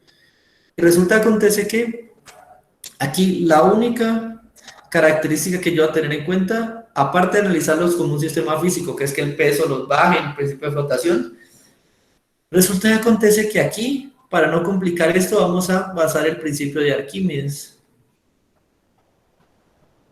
que establece una de las subderivaciones, es el principio de flotabilidad. Si la densidad del cuerpo que intenta hundirse es mayor, venga, aquí pongo el cuerpo a flotar, es mayor que la densidad del líquido, el objeto se hunde. Listo. Si lo que yo coloco aquí, por ejemplo, es acero, el acero es más denso, densidad del acero es mucho mayor que la densidad del agua. Entonces, apenas lo suelto, él se va para el fondo, ¿listo? Ahora, también dice que si la densidad del objeto que quiere flotar es menor o igual a la densidad del líquido, va a flotar. ¿Por qué? Porque se igualan, entonces va a ser el mismo peso, la misma fuerza que intenta... La misma fuerza del peso que intenta hundirlo va a ser igual a la misma fuerza de empuje que lo está haciendo flotar. En ese caso se relaciona por las densidades. Si tenemos aquí, tenemos en el interior agua destilada. El agua destilada tiene una densidad igual a 1.0. ¿Listo? Gramos por mililitro. Entonces, si esta bomba pesa 2 mililitros, tiene 2 mililitros, es porque contiene 2 gramos. Si la de aquí, que es más pequeña, le cabe 1 mililitro, va a tener 1 gramo. Si la de aquí le caben 3 mililitros, aquí va a tener 3 gramos. ¿Listo? Entonces la densidad va a ser igual y lo que está afuera, tanto afuera como adentro, está la misma sustancia. Miren que nos recalca, se llena con agua destilada la bomba y afuera se coloca en una cubeta con agua destilada. Es la misma agua. Entonces, al ser la misma agua, las densidades van a ser iguales. Entonces, las bombas van a flotar porque la fuerza de empuje que está haciendo el agua para mantenerlas es igual a la fuerza de empuje que van a hacer para hundirse. Las densidades son iguales, entonces las 3 flotarán.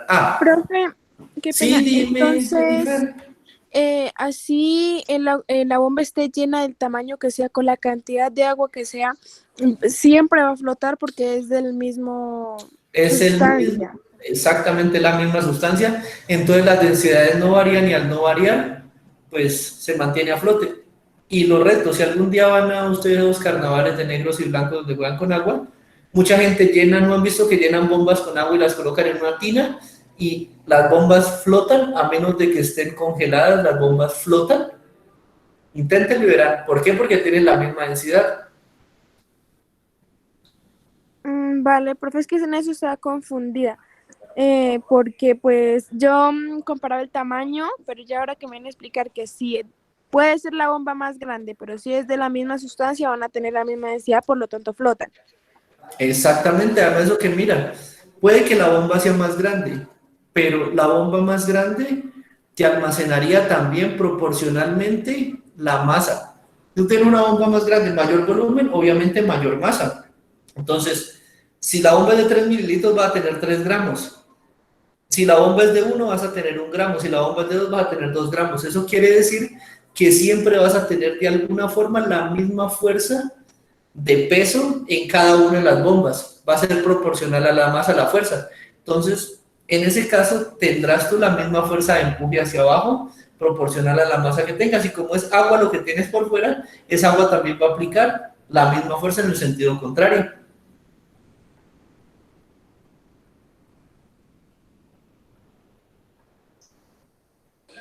Muchas gracias, profe. Listo. Entonces ya ahí vemos que la respuesta A que dice que todas las bombas se vayan hacia el fondo no va a pasar. Entonces, o todas flotan o todas se hunden. Listo, en este caso, como la densidad es igual para todas, todas van a flotar. Entonces, la A dice que todas se hunden. La B dice que la B flota y las demás se hunden. Falso. La C dice que 2 flotan, la otra se hunde. Falso. Y la D es la respuesta correcta. Las 3 bombas van a flotar. Respuesta correcta de la 103 sería la D. ¿Listo, chicos? Esa es, y hasta ahí vamos claros. Esta. La planta con flores han desarrollado una simbiosis con animales que actúan como polinizadores, los cuales transportan el polen que se les adhiere a su cuerpo mientras se alimentan del néctar. Esa ya la hemos visto nosotros, simplemente tenemos la flor atrae, por eso tiene el néctar acá en el fondo, atrae el polinizador introduce su pico, introduce el sistema que tenga para sacar el néctar, pero el polen está adherido a la flor. Entonces, cuando ingresa, el piquito, por así decirlo, se le impregna con el polen y ahorita sí, va con ese pico impregnado de polen y lo deposita en otra flor.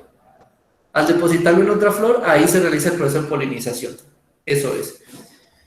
El polen se transporta de una flor a otra de la misma especie cuando los polinizadores vuelven a alimentarse. En ese proceso puede recorrer grandes distancias. La relación mutualista se ha diversificado en muchas especies de plantas, es decir, la técnica se utiliza para atraer diferentes polinizadores, abejas, colibríes, pajaritos, cualquier cosa que quiera comer de mi néctar, se va a impregnar de mi polen y va a viajar hasta otra flor de mi misma especie para poder realizar el cruce y la reproducción. ¿Listo? ¿Cuál de las razones explica la diversificación del mutualismo entre las plantas de flor y polinizadores? Aquí hay una palabra que a usted le llama la atención: mutualismo. Mutualismo es una simbiosis, es decir, dos organismos relacionándose entre sí, pero mutualismo significa que hay un beneficio para ambos.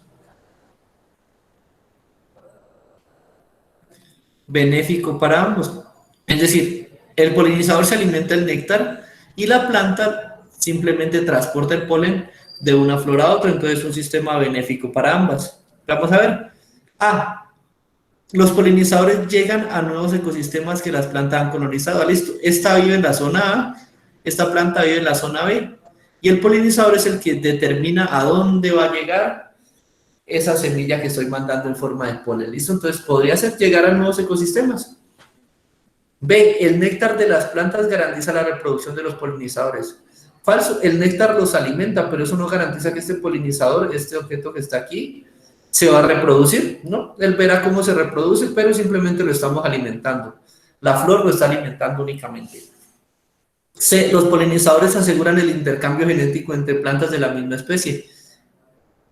El intercambio genético se daría principalmente si fueran de diferentes especies, para que el ADN fuera diferente entre los sistemas. En este caso, no hay un intercambio genético, hay unas diversificaciones de los polinizadores, pero las plantas son de la misma especie, entonces descartado. D. El néctar de las plantas garantiza que la planta produzca polen para alimento de los polinizadores, falso. El néctar no me está garantizando que haya una cantidad de polen, simplemente me garantiza que hay alimento para ofrecerle a los polinizadores. Pero ya depende de la planta si quiere o no quiere producir polen. ¿Listo? Entonces descartado también. Respuesta correcta la A. Los polinizadores viajan a zonas nuevas, garantizando de que eso aumenta la diversidad de plantas. 104, respuesta correcta la A.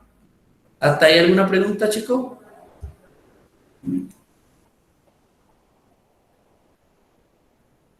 ¿Chicos?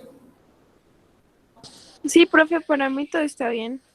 Listo, chicos. Entonces, continuemos.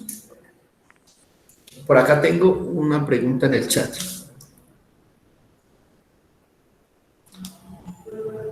¿Dónde está el chat?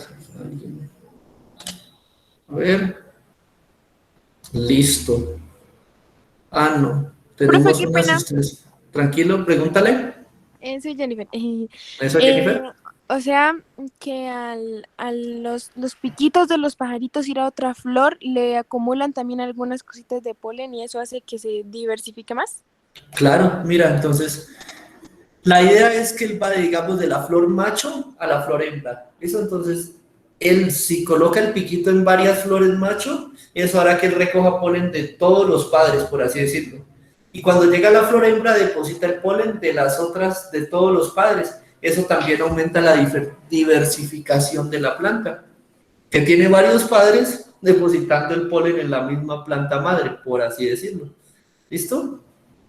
Y de paso también, si el polinizador viaja de esta zona a una zona por allá boscosa, si allá encuentra una planta, allá va a procrear y allá va a aumentar la cantidad de esas plantas. Ah, vale, profe. Sí, señor, gracias. De nada, chicos, para servirles. Entonces, aquí vemos esta, dice, un estudiante construye un electroimán que al enrollar alambre delgado alrededor de la puntilla de acero y una pila de 1.5 voltios, como se observa en la figura. Entonces, salen electrones de aquí, pasan por aquí, listo, y salen por aquí. Listo. Al generar ese flujo, esa corriente eléctrica en el sistema, alrededor de ese alambre, lo que pasa es que generan campos magnéticos en la puntilla y eso hace que funcione como un imán, genere un sistema norte-sur. Dice, el electroimán levanta sin inconveniente un cubo de hierro de 1 centímetro de arista. Entonces, volumen es igual a, ¿qué es una arista? Cuando ustedes tengan un cubito o tengan un cuadrado, arista es lo que se conoce como el lado. Esas son las aristas. ¿Listo? Entonces, al ser el lado, volumen es igual a por A por A. ¿Listo? Si tengo 3 veces multiplicado el mismo número, eso es como decir que es al cubo, ¿cierto? Entonces, volumen es igual a 1 centímetro multiplicado 3 veces o 1 centímetro al cubo. Ese valor es 1 por 1 por 1, es 1. Y centímetro por centímetro, centímetro al cuadrado, por centímetro, centímetro al cubo. ¿Listo? Entonces, volumen es igual a 1 centímetro cúbico. Ahora me dicen que ese lo puede levantar bien, pero un cubo de un volumen igual a 2 centímetros cúbicos, de 2 centímetros de arista ya no puede. 2 por 2, 4 por 2, 8. 2 al cubo igual a 8 centímetros cúbicos. Ya es, con este 8 centímetros no puede. Necesito entonces aumentar la fuerza del imán. Listo. Recordemos VIR. Voltaje igual a intensidad por resistencia. El alambre siempre va a ser el mismo, por tanto la resistencia es igual. El voltaje que yo tengo de la batería es el mismo, por tanto va igual. Y al ser el mismo voltaje y la misma resistencia, la intensidad de corriente pasa por el sistema para ser la misma. Entonces, ¿cómo podré yo modificar eso? ¿Qué voy a hacer? Dice, para levantar el cubo de 2 centímetros de arista podría intentar, 1, enrollar una mayor cantidad de alambre alrededor de la puntilla de acero. Miren, si yo enrollo una cantidad de alambre más, ahorita le coloco más alambre alrededor. Supongo que en lugar de llegar aquí y con esta orillita, en lugar de irme para la batería, me devuelvo y le enrollo más ahí. Genero más y más capas de alambre, entonces yo estoy obligando a que los electrones bajen, suban, bajen, suban, bajen, suban, en ese mismo recorrido. Al hacer eso, indirectamente yo estaría como obligando a que la corriente aumente un poco, pero es que no estoy aumentando la corriente, estoy aumentando las veces que los electrones pasan, suben, bajan, entonces le daría la ilusión óptica de que estoy aumentando la intensidad de corriente, y al aumentar eso, las líneas de campo que se generan van a ser más. Entonces, supongan, cuando el electrón pasaba directamente, bajaba y salía, se produce una línea de campo, que es esto que estamos viendo acá. Ahí se produciría una sola línea ahorita. Cuando yo lo obligo a que baje, se produce una, pero cuando lo obligo a subir, otra. Cuando lo obligo a bajar, otra. Cuando lo obligo a subir, otra. Entonces estoy creando más líneas de campo. Efectivamente, el aumentar la cantidad de alambre alrededor de la puntilla haría que yo aumente las líneas de campo, y lo que indica que aumente la fuerza eléctrica de mi imán. Y al aumentar la fuerza eléctrica, estoy también aumentando la fuerza magnética. Y ya, con eso, podría intentar levantar un imán más pesado. Hasta ahí, bien. La 2, cambiar la puntilla de acero por una puntilla de cobre. En ese caso, el material no afectaría significativamente. Son materiales magnéticos, por tanto van a causar una inducción de efectos magnéticos, pero que sea capaz de levantarlo, no creo, falso. Y la D, disminuir la corriente sobre el alambre. Si disminuye la corriente, es decir, que la cantidad de electrones que están pasando por ahí van a ser menores, entonces la fuerza eléctrica que fluye por el sistema es menor, y por tanto la fuerza magnética es menor. Fuerza eléctrica proporcional a la fuerza magnética. Entre más electrones usted haga fluir, entre más electrones pasen por ahí, mayor magnetismo va a crear. Entonces, si disminuye la corriente, está disminuyendo la cantidad de electrones. Recuerden, corriente es igual a un flujo de electrones por un sistema. Entonces, únicamente la 1 le permitiría a usted garantizar eso. Busquemos. En esas afirmaciones, 1 y 2 son correctas, falso. Solo B es correcta, muy bien. Solamente B le va a permitir eso. 1 y 3, la 3 es incorrecta. Y solo 2, la 2 es incorrecta. Respuesta correcta, la 105, sería la B. ¿Cierto, chicos? ¿Hasta ahí alguna pregunta?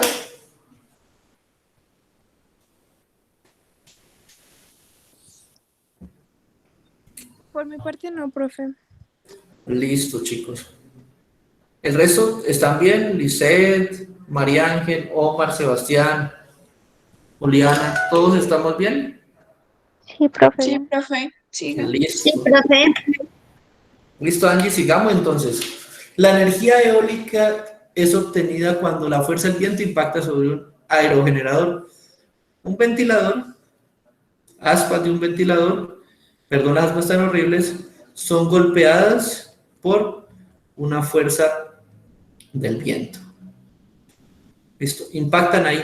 ¿Esa fuerza con qué viene? Además de venir, el viento viene con una velocidad del viento. Eso impacta y hace girar la hélice. Esa hélice la paso por una turbina. El caso tal está en que de esa fuerza del viento extraigo energía eléctrica, extraigo un flujo de electrones.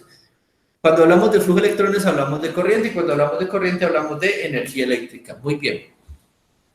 De lo anterior es válido afirmar que los aerogeneradores transforman energía. ¿Qué energía tendría que venir en esta corriente de aire?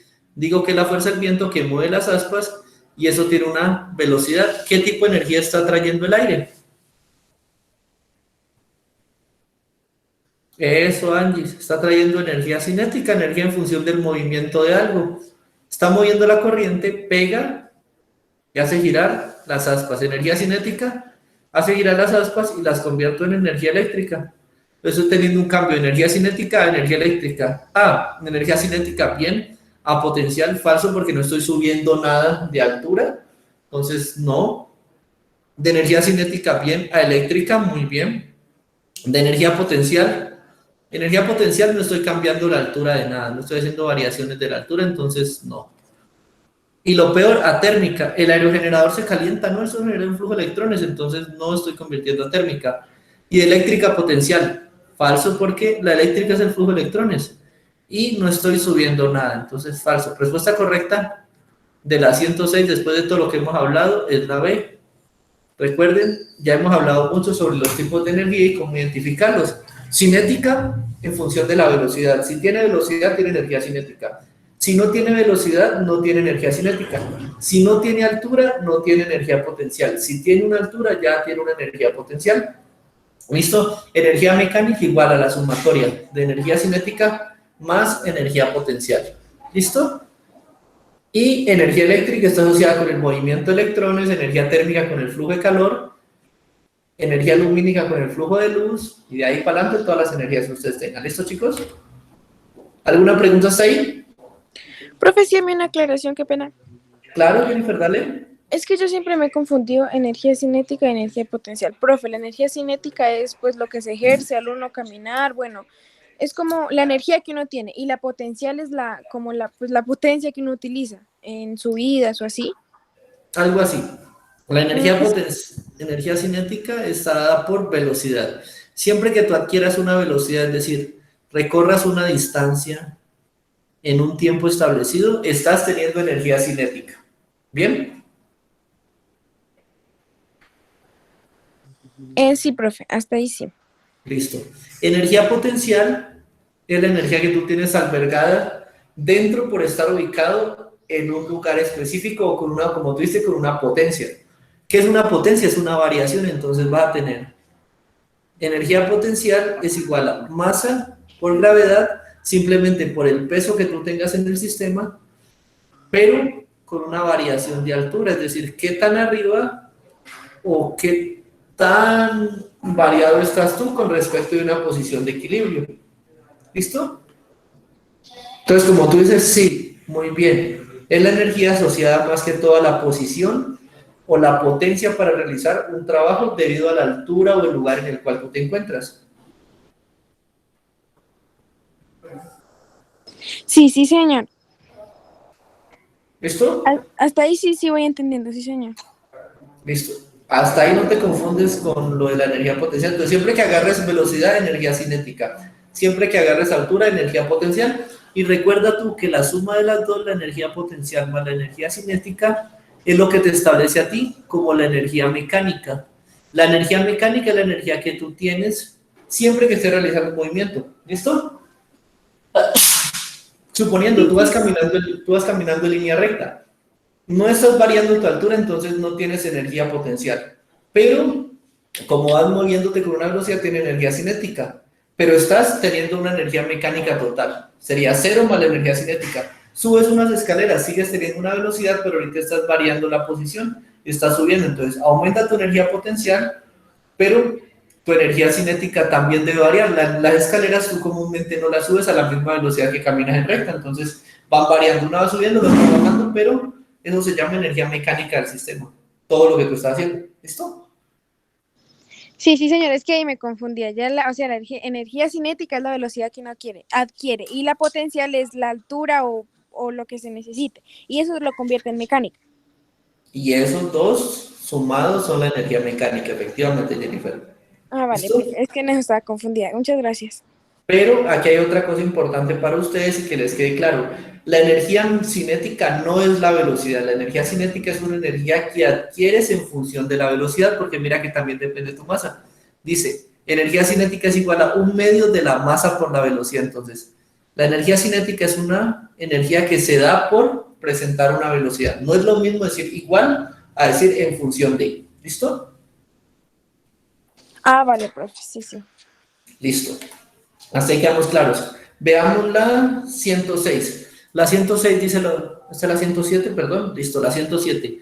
El gráfico representa el ciclo menstrual normal de una mujer. Aquí tenemos el ciclo menstrual, tenemos diferentes, miren, de 0 a 7 días de menstruación, tenemos un descenso en el grosor del endometrio, tenemos, si hablamos de las hormonas, tenemos que el estrógeno y la progesterona están bajitos. Ciclo de ovulación, vemos que en el primer ciclo, antes de este sistema, el óvulo se está formando, y en este proceso, las gonadotropinas, que son una especie de hormona también, hay una de ellas que se encuentra aquí, actuando. ¿Listo? Entonces, al principio de los días de menstruación, mientras se va formando el óvulo, tenemos a la FSH actuando en el sistema.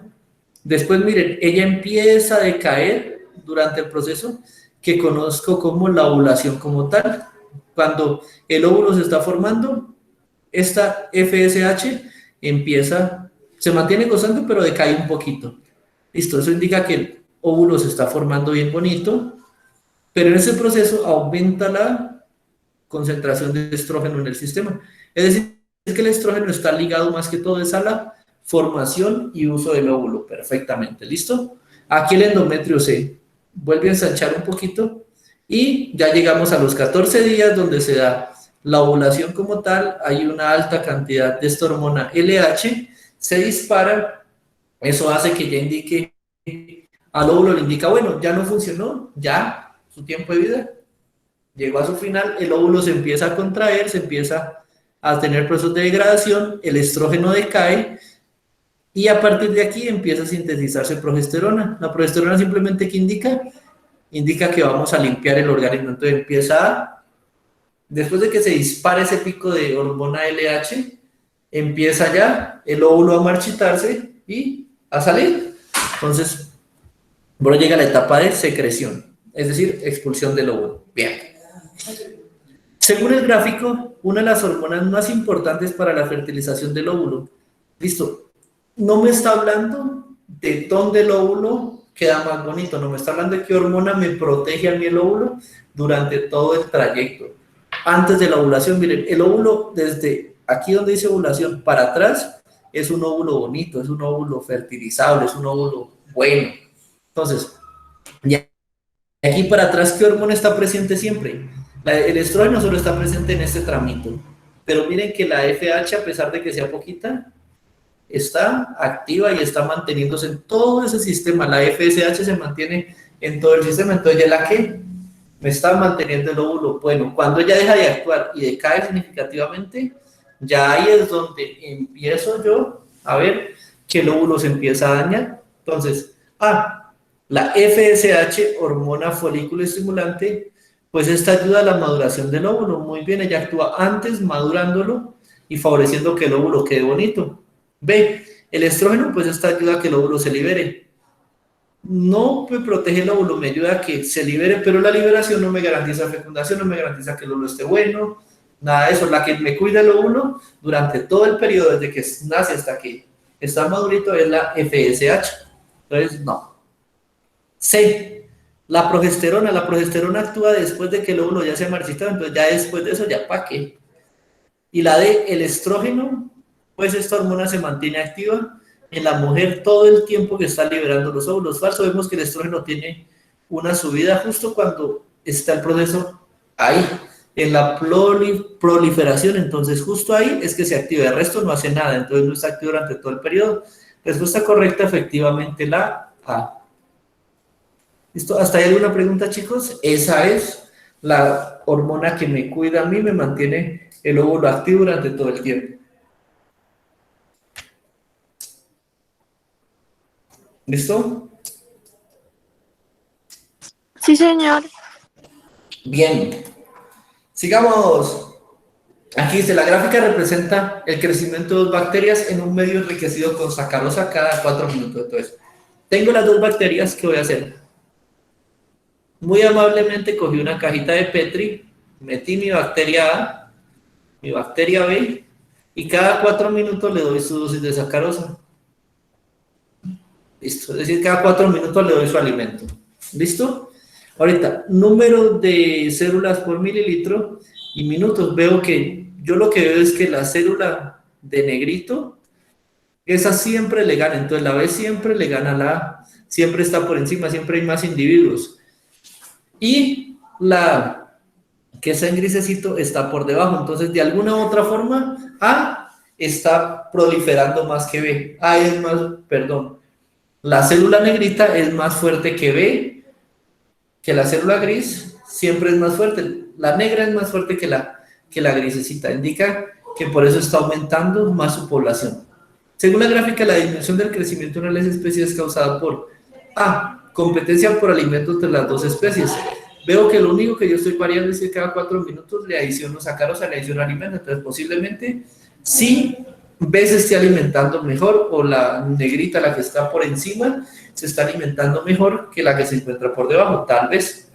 Vamos a ver, la B dice dificultad para para crecer en el medio suministrado. En ningún momento del experimento yo estoy limitando el medio. Yo las dejé en una caja de Petri y que se reproduzcan como ellas quieran. Entonces no estoy limitando el medio. C. El estrés ejercido por el cambio de concentración de alimento. Me dicen que le adiciono azúcar cada 4 minutos, pero como no me dicen concentraciones, no me dicen 1 gramo por mililitro, 2 gramos por mililitro, no me dicen nada de concentraciones, no la puedo concluir en esa. D. El tiempo de crecimiento, el cual es muy corto. El tiempo de crecimiento evaluado es el mismo rango para las dos. Y una crece, la otra no crece. Eso quiere decir que el tiempo no las está afectando. Que posiblemente sí, que B se está alimentando mejor, o la negrita se está alimentando mejor que la que se encuentra por debajo. Una de ellas va ganando la competencia por alimento. Respuesta correcta, la A. Hasta ahí, ¿vamos bien? ¿Vamos claros? Sí, profe. Listo. Vamos para la 109. La 109 es hasta graciosa, dice. La célula olfativa del hombre contiene de 6 a 5 cilios, mientras que la célula olfativa del perro tiene de 100 a 150 cilios. Entonces, ¿qué es un cilio? Simplemente son como vellosidades que permiten captar moléculas o atrapar ahí, impregnarlas con alguna sustancia y detectarla. El hombre es 5 a 6, mientras que el perro tiene 120, es decir, eso tiene más cilios que cualquier cosa por célula. La superficie olfativa del hombre es de 4 a 5 centímetros, entonces este pedacito. La del perro es gigante. ¿Listo? Es de 90 a 170 centímetros cúbicos. Además de eso, el hombre tiene en ese espacio 5 millones células, mientras que el perro tiene 150 por 10 a la 6, es decir, tiene 150 millones ahí ubicados. El perro detector de estupefacientes suele ser adiestrado para localizar normalmente 5 sustancias distintas: hachís, marihuana, cocaína, heroína y anfetaminas. Ese comportamiento que se busca en el perro se basa en la habilidad de ¿qué? Pues si tiene tantas células olfativas, yo creo que esa capacidad de detectar estos es debido a la capacidad que tiene de olerlos y detectarlos. Entonces, yo entreno al perro para que entre todos los olores que hayan en un lugar, reconozca selectivamente esos olores. Dice, así como cuando usted dice, esa loción es la Paco Rabanne, tú te aplicas esta loción, entonces uno dice, sí, así es el perro. Ese olor es de marihuana, ese olor es de anfetaminas, él es capaz de reconocer, y como tiene un olfato tan desarrollado, lo puede hacer a metros de la sustancia que está emitiendo el olor. Entonces, agregar y reconocer las partículas olorosas que pueden unirse unas a otras. Falso, no reconoce las partículas, él reconoce el aroma en total. ¿Listo? B. Concentrar el olor del medio en su órgano olfativo y utilizar esta información para ser descifrada en su cerebro. El olor que hay, cuando digo concentrar, es atrapar todas las moléculas, compactarlas y compactar en un espacio reducido y olerlas. Él no hace eso, él simplemente está entrenado porque como tiene tanta capacidad olfativa, él, por pequeña que sea la concentración del aroma, le llega y la detecta. ¿Listo? Él no necesita concentrar porque ya él puede oler cosas diluidas, entonces falso. C. Identificar feromonas, que son sustancias químicas volátiles que los perros utilizan para comunicarse. Eso lo puede hacer porque él puede oler las feromonas, pero no está siendo entrenado para eso. Están diciendo que es entrenado para detectar drogas, entonces tampoco. Y D. Descifrar el olor que se pretende encontrar, muy bien, el olor de estas 4 o 5 drogas y la habilidad de separarlo de otros olores circundantes. Entonces, ¿el qué hace? De todos los olores que hay en un aeropuerto, es capaz de detectar, eso es marihuana, y para allá se va a enfocar. Listo, ha sido entrenado para discriminar y detectar olores. Respuesta correcta, la D. ¿Hasta ahí una pregunta? Eso estaba fácil, ¿cierto? Vamos con la 110, que también nos habla de fragancias. Dice, la elaboración de perfumes utiliza alcohol desodorizado, fragancias, generalmente un éter, agua y otras sustancias, además de darle presentación al utilizar sustancias que colorean la solución. Las fragancias son sustancias orgánicas muy volátiles a temperatura ambiente. Y son a temperatura ambiente, las fragancias se evaporan y se van rápidamente. De tal manera que que si destapamos un perfume en la habitación, al cabo de un rato todo el recinto se encontrará impregnado por la sustancia. Muy bien. Traducción, usted tiene su perfume tapadito y él en el líquido tiene una mezcla de todas las sustancias, pero la fragancia, los volátiles, siempre van a querer estar de preferencia en el estado de gas. Entonces, ellas están escapando de ahí. Cuando usted retira la tapa,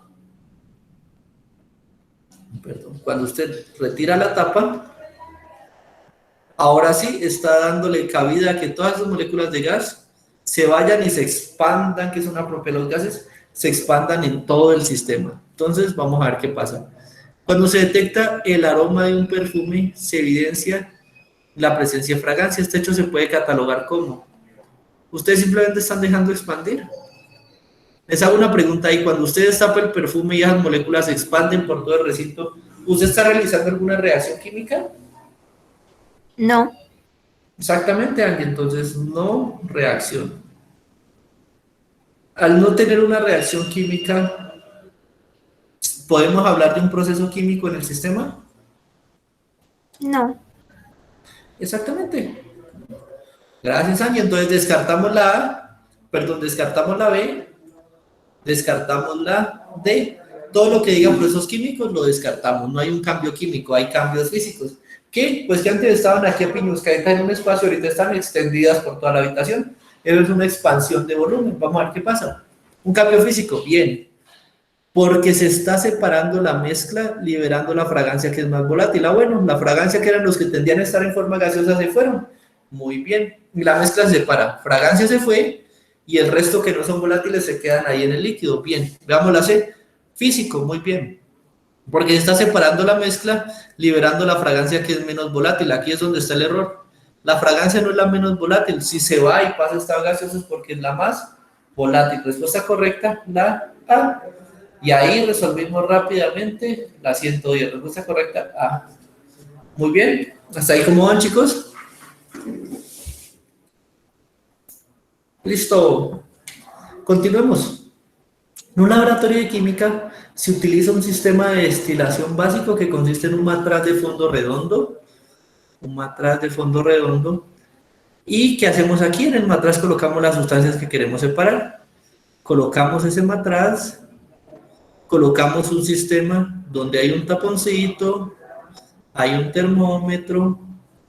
Por aquí tengo un sistema de refrigeración por donde pasa el aire, pasan los vapores y caen acá en forma líquida. ¿Por qué caen en forma líquida? Porque por aquí estoy introduciendo agua fría y estoy sacando agua caliente. ¿Se acuerdan del proceso del intercambiador de calor que veíamos? Pues lo mismo pasa ahí en el condensador. Entonces, aquí sube un vapor, cae aquí y se enfría. Al enfriarse ese vapor pasa de gas a líquido y cae perfectamente. Ahorita sí. Se desean destilar una mezcla líquida que contiene sus dos sustancias volátiles, la sustancia A más la sustancia B. Me dice lo siguiente: cuya diferencia entre los puntos de ebullición es de 10 grados. Listo. La diferencia es de 10. Y el líquido con menor punto de ebullición es de 30. O sea, 30 grados centígrados tiene el de menor. Dice que la diferencia es de 10, entonces 10 más 30 me va a dar 40. Entonces, ¿qué me indica? A tiene 30 grados centígrados como punto de ebullición, B tiene 40 grados centígrados como punto de ebullición. No es difícil de descifrar esa pequeña enigma que tenemos ahí. Es válido afirmar que la temperatura del sistema se ve regular. Vamos a ver hasta dónde. Si yo caliento, mi idea es separarlos. El más volátil va a salir primero, entonces obviamente va a salir primero el de 30 grados centígrados, el más volátil. El que tiene la menor temperatura de ebullición va a pasar a gas primero y va a salir del sistema más rápido. ¿Cierto? Eso lo entendimos, ¿cierto?